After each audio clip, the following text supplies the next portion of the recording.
Important de dédier une journée à l'écrivain du monde, de l'Afrique et du Congo en particulier, pour cette journée et commémorer vraiment la lutte de l'écrivain. C'est la lutte de la révolution, vous savez. Aujourd'hui, nous sommes peut-être dans les secteurs aussi du journalisme, si on peut le dire, parce que c'est aussi une presse écrite que nous sommes en train de faire.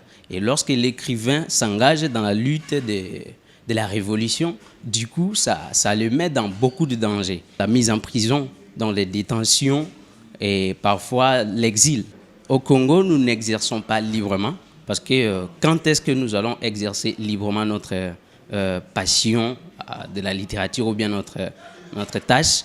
C'est quand il y aura des maisons d'édition qui vont vraiment libérer les potentiels des jeunes écrivains qui sont au Congo, aux Congolais. C'est que du coup, ils doivent savoir que non, lire, c'est procurer 1000 visas pour aller dans 1000 pays et découvrir 1000 réalités.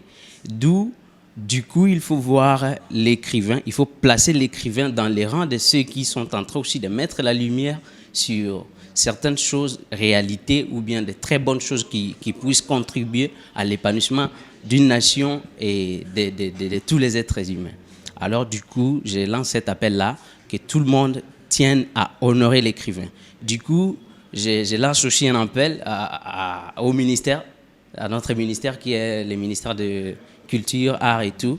J'ai vu des passeports diplomatiques être donnés par-ci et là, dans tous les secteurs, la musique et tout. Mais jusqu'à présent, je n'ai pas vu encore un passeport diplomatique pour honorer notre secteur jusqu'à présent. Et je lance cet appel aux autorités compétentes d'essayer un peu de voir cette tâche-là.